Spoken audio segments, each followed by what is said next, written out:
Problems చెప్పుకుంటారు sir. మేము sir మా మినిస్టర్ గారు వచ్చారు ప్రాజెక్ట్ చెప్పుకోవడానికి, బాయ్స్ అందరూ వచ్చారు. కానీ గర్ల్స్ అందరూ లోపల లాక్ చేస్తే అక్కడ టీం లేరు, లేడీస్ ఎవరు లేరు, మేము వెళ్ళనివ్వు అని చెప్పి అందరినీ లాక్ చేసేసారు. ఇక్కడ స్టూడెంట్ ఎస్పెషల్లీ గర్ల్స్ ని ట్రీట్ చేసే విధానం అస్సలు బాగాలేదు. వర్డ్ అయితే ఎలా పడితే అలా మాట్లాడతాం, ఎలా పడితే అలా వర్డ్స్ యూజ్ చేస్తారు. హాస్టల్లో 2 days ముందు ఎంట్రీ రాయాలి, అవుటింగ్ తీసుకోవాలంటే, ఇంటికి వెళ్ళాలంటే. సరే ఎమర్జెన్సీ పర్పస్ లో 1 day ముందు రాసి పేరెంట్స్ వస్తే పంపించారంట సార్. పేరెంట్స్ వస్తే ఎందుకు ప్రాబ్లం? అకార్డింగ్ టు కాలేజ్ ప్రకారం పేరెంట్స్ వస్తే పంపించాలి.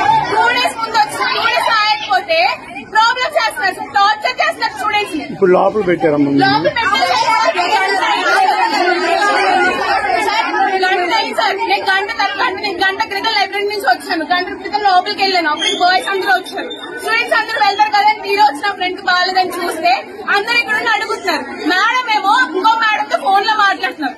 మేము మాట్లాడే మాటలన్నీ ఆవిడ వినడానికి ఆన్లైన్ లో పెట్టారు. ఆవిడ ఏంటి సార్ ఇదంతా? గర్ల్స్ అందరూ ఆవిడ పెట్టి వస్తూ ఉంటే వీడియోస్ రికార్డ్ చేసి